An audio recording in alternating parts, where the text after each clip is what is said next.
Assalamualaikum warahmatullahi wabarakatuh. Waalaikumsalam. Bismillah, alhamdulillah, wassalatu wassalamu ala rasulillah wa ala alihi wa sahbihi wa mawalah. Wala hawla wala quwata illa billah ma ba'du. Pemirsa Bingkai Tarbiyah FITK UIN Sumatera Utara Medan, di mana saja berada. Hari ini kita kembali bertemu, berbincang-bincang tentang karya ilmiah dalam program Bingkai, Bincang Penting Karya Ilmiah Tarbiyah FITK UIN Sumatera Utara Medan. Hadir di hadapan kita bersama Bapak Dr. Haji Amiruddin Sihan MPD. Beliau menjadi narasumber kita pada hari ini. Kita akan berbincang beberapa menit ke depan terkait dengan salah satu karya ilmiah beliau dari banyak karya ilmiah yang sudah beliau tulis. Assalamualaikum Pak. Waalaikumsalam. Apa kabar Pak? Sehat? Sehat, alhamdulillah. Alhamdulillah. Baik pemirsa Bingkai Tarbiyah FITK UIN Sumatera Utara, kita akan berbincang-bincang terkait karya ilmiah beliau. Yang saya pegang ini salah satu karya ilmiah narasumber kita, buku yang berjudul Manajemen Lembaga Pendidikan Islam Menuju Lembaga Pendidikan Unggul, Kompetitif dan Bermutu. Saya lihat ini buku cetakan pertama tahun 2019 bulan Maret, begitu ya Pak? Ya, bulan Maret. Insya Allah beberapa bulan ke depan akan ada edisi revisinya. Baik, yang pertama mungkin Pak, latar belakang penulisan buku ini seperti apa? Iya. Lembaga pendidikan Islam ini sekarang kan sudah tumbuh berkembang ya. Sudah sangat luar biasa di semua jenis dan jenjang. Itu sangat banyak. Jadi kita ingin memastikan bahwa karena Fakultas Ilmu Tarbiyah dan Keguruan kita ini kan masuk kepada kategori LPTK, Lembaga Pendidikan Tenaga Kependidikan. Nah, untuk memastikan bahwa lembaga pendidikan tenaga kependidikan kita ini dapat melaksanakan tugas pokoknya, maka secara konseptual ini harus tertulis. Nah, dan itu sebagai salah satu dosen yang mengampu mata kuliah manajemen lembaga pendidikan Islam, saya beranggapan ini harus ditulis.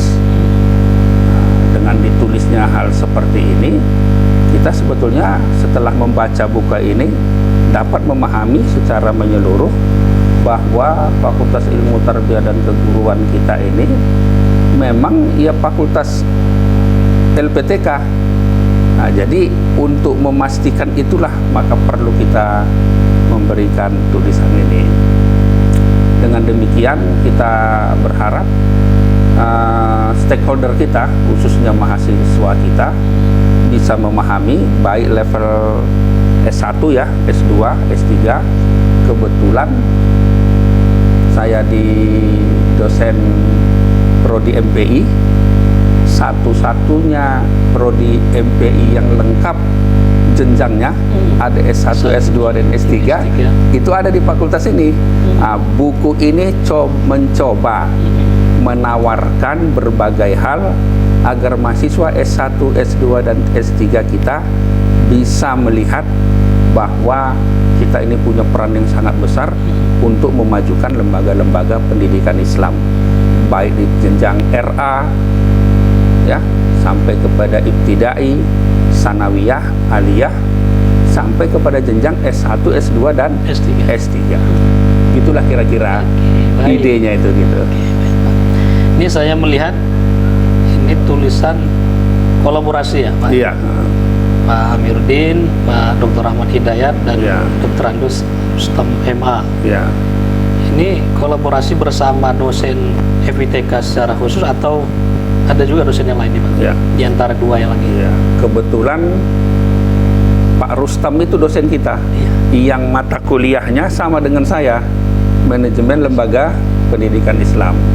Beliau sedang menyelesaikan S3-nya di program studi pendidikan Islam di kampus Tomo.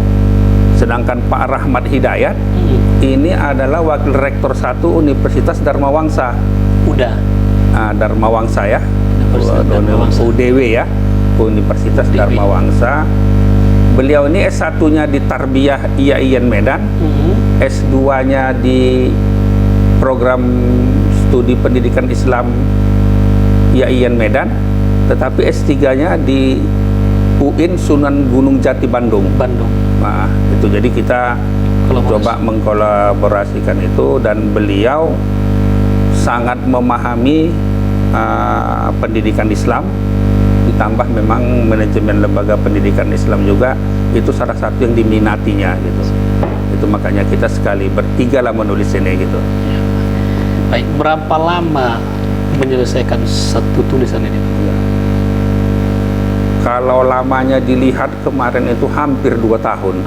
Hampir 2 tahun, karena banyak yang kami revisi sesuai dengan konteks pada tahun 2019 itu. Nah, tetapi ini sekarang yang sedang kami siapkan ini untuk memastikan perkembangan saat ini, yang salah satunya mungkin nanti itu apa sih yang harus dilakukan lembaga pendidikan Islam pada saat ini. Nah, jadi kalau kita mengacu kepada konsep-konsep pengembangan organisasi, itu nanti akan ada kami masukkan itu yang disebut dengan greedy organization. Ini salah satu konsep di mana lembaga pendidikan itu jangan sampai berhenti melakukan perubahan-perubahan. Kita bisa melihat contoh bagaimana Nokia digilas oleh Samsung. Itu ternyata yang digunakan oleh Samsung itu adalah greedy organization, yaitu pengembangan organisasi sesuai dengan kebutuhan pada saat ini dan prediksi pada 10-20 tahun yang akan datang. Jadi dari pengalaman yang kita lihat, ini contoh saja ya, contoh organisasi itu, produk itu, kenapa Nokia bisa digilas oleh Samsung. Itu. Kira-kira itulah nanti salah satu isi yang memungkinkan agar lembaga-lembaga pendidikan jangan tergilas oleh waktu dan oleh lembaga-lembaga yang lainnya. Kira-kira gitu Pak yang mau kami siapkan itu. Oke, baik. Terima kasih. Luar biasa. Ini tebal buku sampai 307 halaman ini. Iya. Luar biasa. Dengan durasi lebih kurang 2 tahun. Iya. 2 tahun. Diterbitkan tahun 2019, itu masih masa-masa COVID itu ya, kan? Iya, masa COVID itu. COVID, jadi menghasilkan satu produksi pada masa-masa COVID. Iya. Notabene-nya itu orang sulit untuk berproduksi. Iya. Baik, 307 halaman. Tentu menulis buku sebanyak ini dengan ukuran ya jumbo ini. Saya bilang ini ukuran jumbo, Pak. Jumbo. Tentu banyak kendala yang dihadapi. Bagi Bapak sendiri ya, kendala apa yang Bapak hadapi dalam menulis ini? Sebetulnya kalau kendalanya itu lebih kepada menulis ini kan ada kalanya ada mood yang membuat kita tak berhenti menulis. Tapi nanti ada mood yang membuat kita berhenti. Nah, gitu.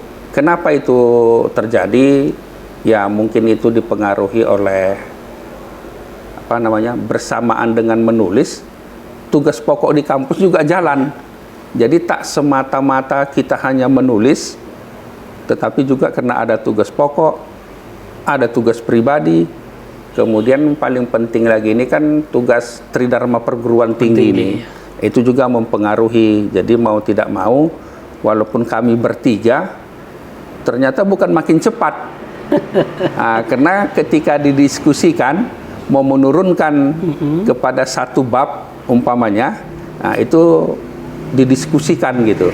Nah ini rupanya membuat agak waktu menjadi agak lama, tapi memang kami bisa merasakan hasil diskusi itu jauhlah lebih baik daripada tidak ada diskusinya gitu. Jadi semua paragraf yang muncul dalam buku ini itu didiskusikan, tidak kami biarkan bahwa itu hanya tanggung jawab saya. Tapi kedua penulis lain juga ikut serta dalam memastikan sehingga paragraf demi paragraf itu berdasarkan kesepakatan. Kesepakatan. Itu ternyata membuat waktunya menjadi molor menjadi waktu lebih lama gitu. Oke, Pak. Adakah target-target misalnya 1 bulan itu mesti dapat sekian paragraf atau sekian halaman gitu?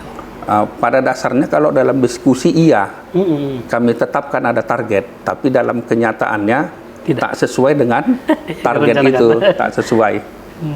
Target itu hanya untuk memastikan supaya jangan terlalu molor waktunya, tapi tetap juga agak rumit memastikan target itu. Ini buku yang keberapa, Pak? Dari tulisan Bapak sendiri? Kalau dari saya sebetulnya ini sudah yang ke-9 ini. Ke-9 ini. Yang ke-9 dari 9? Iya, bukan. Sebetulnya ada beberapa, tapi kalau dalam konteks buku ini hanya 9. Tetapi kalau untuk menjadi kontributor itu banyaklah di beberapa buku gitu. Luar biasa. Ya. Baik, pemirsa Bingkai Tarbiyah FITK UIN Sumatera Utara, kita jeda sejenak, nanti akan kita lanjutkan perbincangan kita beberapa menit ke depan. Terima kasih.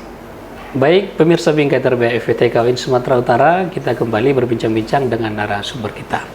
Kali ini kita akan mengupas salah satu konten dari buku ini. Saya tertarik melihat daftar isi dari buku ini, Pak. Bab ke-8 itu. Profesi dan profesionalitas jabatan guru. Ini bagaimana penjelasannya? Oh iya. Produk LPTK kita ini, FITK kita ini kan tenaga pendidik dan tenaga kependidikan. Kalau tenaga pendidik ini guru, tenaga kependidikan ini selain guru tapi memberikan dukungan kepada tugas-tugas keguruan. Jadi inilah yang harus kita lakukan sekarang ini, profesionalitas tenaga pendidik ini ya. Nah, jadi kita melakukan sesuatu agar semua lulusan kita ini, khususnya yang menjadi tenaga pendidik ini, betul-betul memahami tugas pokoknya gitu ya. Kita sekarang ini kan istilah itu zaman profesional, zaman kompetensi. Guru-guru harus punya kompetensi, guru-guru harus belajar. Guru berhenti belajar, maka dia sebetulnya wajib berhenti mengajar. Itu prinsip. Kalau guru berhenti belajar, maka dia pada dasarnya harus berhenti mengajar. Itu tak boleh gitu. Inilah yang ditanamkan di sini. Konsep merdeka belajar itu sebetulnya memberikan guru tak boleh berhenti belajar di mana saja gitu. Jadi oleh karena itu profesionalitas guru itu sangat ditentukan, dia itu jangan pernah berhenti belajar. Nah, inilah yang kita lakukan di FITK ini, di LPTK kita ini. Semua dosen berusaha meyakinkan peserta didiknya bahwa belajar di dalam kelas itu pada dasarnya adalah belajar konseptual dan teori. Tetapi dalam kesehari-harian, konseptual dan teori itu harus benar-benar diupayakan mereka untuk dapat diterapkan dalam pelaksanaan tugas sehari-hari. Itu yang paling penting lah gitu itu. Baik, Pak. Di sini juga ada subpoin yang tertulis itu guru profesional dalam perspektif Islam. Kebetulan kita FITK. Iya. FITK lembaga agama, kampus agama. Iya. Ini bagaimana kaitannya? Iya. Islam itu kan agama yang sangat dinamis itu. Ya, yang kita melihat bahwa sejarah pendidikan Islam itu kan pada dasarnya kan sejarah memastikan bahwa semua proses pembelajaran dalam pendidikan itu tidak pernah melupakan aspek-aspek keagamaan itu. Itu yang paling penting itu. Maka kalau kita melihat memastikan bahwa sejarah dalam konteks pendidikan Islam itu untuk memastikan bahwa peserta didik itu di semua jenis dan jenjang pendidikan itu memang harus memiliki level-level yang berbeda lah dalam konteks pemahaman tentang ketauhidan. Anak RA itu pada level apa? Anak MI itu pada level apa? MTS itu apa? MA sampai S3 itu apa? Ini nggak boleh sama. Jadi kalau kita melihat di kampus kita ini, penanaman nilai-nilai bagaimana menerapkan pengetahuan dengan implementasi pengetahuan itu terhadap ketauhidan, itu harus tak boleh terpisah gitu. Walaupun kita tentu pastilah bisa membedakan. Nggak mungkinlah pula pemahaman keagamaan anak sanawiyah sama dengan pemahaman keagamaan anak S1 itu tidak akan mungkin sama. Tetapi setidak-tidaknya pemahaman ketauhidan di sini itu semakin meyakinkan dirinya bahwa seperti di surah Luqman itu, kita sekali-sekali level apapun jenjang pendidikan itu jangan mensirikkan. Inna syirka la zulmun. Nah ini tak boleh itu gitu. Itu level yang paling penting itu.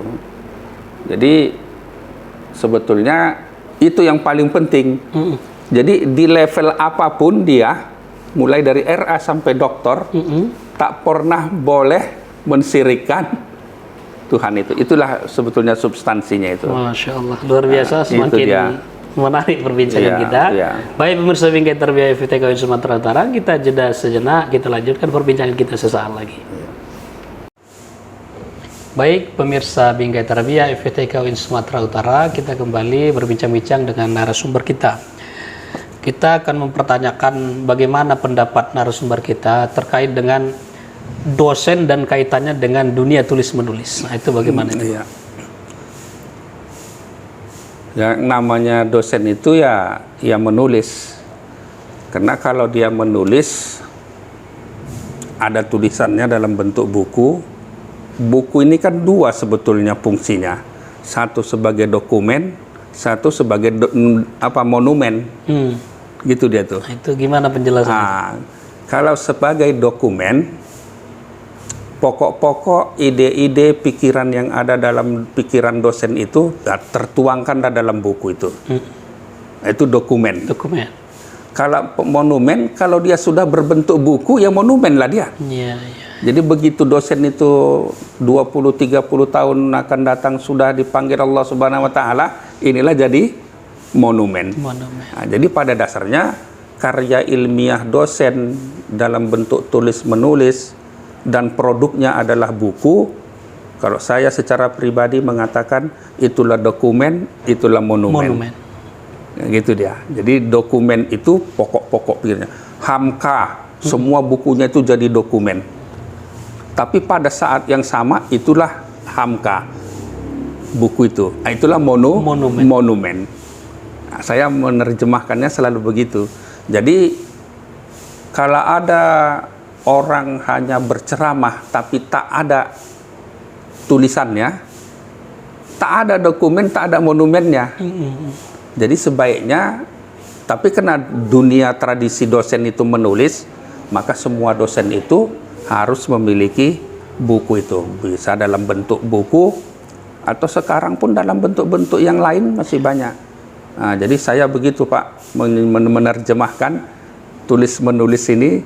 Dia itu produk yang memiliki dua fungsi, sebagai dokumen dan monumen. Pada saat yang sama sebagai monumen. Begitu menurut saya. Baik, pemirsa, luar biasa ini. Kemudian motivasi Bapak lah sebagai penulis senior dan dosen senior, motivasinya kepada dosen-dosen junior ini terkait tulis-menulis ini. Bagaimana agar dosen-dosen junior ini bisa meniru dosen senior? Ya. Sebetulnya acara kita ini Bingkai ini sudah salah satu motivasi nih.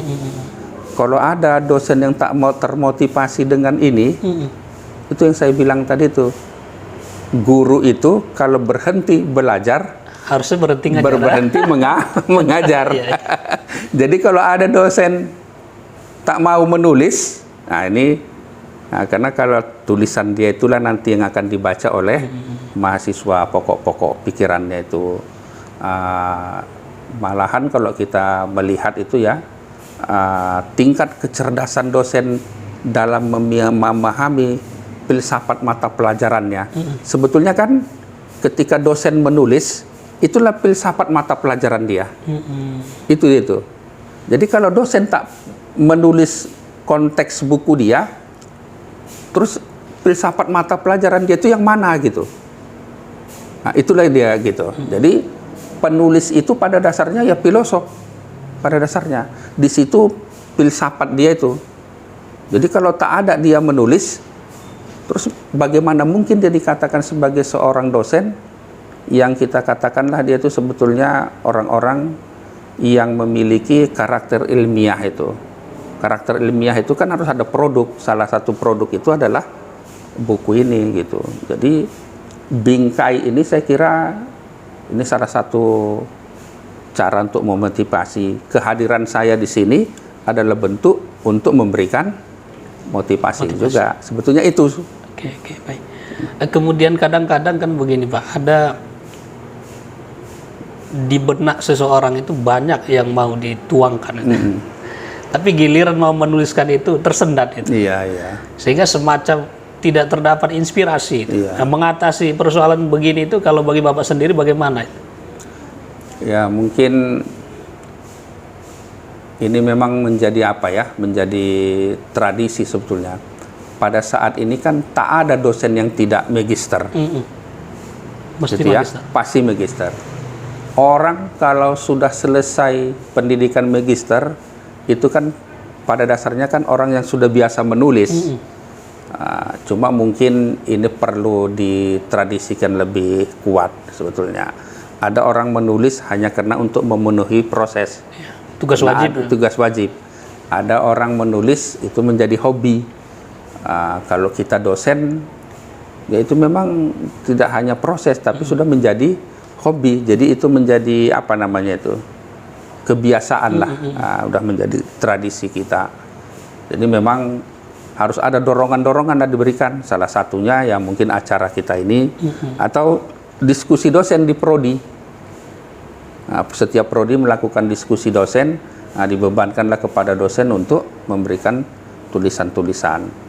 Tulisan-tulisan ini nanti satu saat dikumpulkan, ya menjadi antologi aja dulu. Ya udah. Nah ini mungkin salah satu cara untuk merangsang kawan-kawan supaya bisalah dan maulah menulis itu sih. Oke. Ya. Baik Pak. Pemirsa, Bingkai Tarbiyah FIT KUIN Sumatera Utara, pesannya pada sesi ini adalah menulislah. Nah, menulislah karena itu nanti bisa jadi dokumen dan juga bisa jadi monumen bagi yang bersangkutan. Baik pemirsa Bingkai Tarbiyah FIT KUIN Sumatera Utara, kita jeda sejenak, akan kita lanjutkan perbincangan kita sesaat lagi. Baik pemirsa Bingkai Tarbiyah FIT KUIN Sumatera Utara, kita sudah berada di penghujung acara bersama narasumber kita. Tidak terasa sudah panjang waktu kita berbincang-bincang dengan beliau. Terakhir Pak, mohon berikan closing statementnya. Iya. Terima kasih ini kepada Bingkai sudah memberikan kesempatan kepada saya untuk menjelaskan bahwa betapa pentingnya buku bagi kita pada saat ini. Karena apapun alasannya, membaca itu adalah sesuatu yang sangat penting bagi kita. Oleh karenanya, tak mungkin orang membaca kalau tak ada buku. Oleh karena itu, bersama-sama kita untuk terus menulis, sehingga nanti kita mempunyai produk sebuah buku. Dan buku itu seperti saya katakan tadi, fungsinya sebagai dokumen dan juga sebagai dokumen, sebagai monumen. Mudah-mudahan kita semua semakin semangat untuk melakukan atau memberikan waktu untuk menulis buku. Saya kira itu saya. Ya, baik, terima kasih kepada narasumber kita. Kita sudah banyak mendapatkan inspirasi dari apa yang beliau sampaikan. Sekali lagi terima kasih Pak. Saya moderator Ahmad Dardes undur diri. Kita tutup perbincangan kita pada hari ini dengan mengucapkan Alhamdulillah Rabbil Alamin. Assalamualaikum warahmatullahi wabarakatuh. Waalaikumsalam.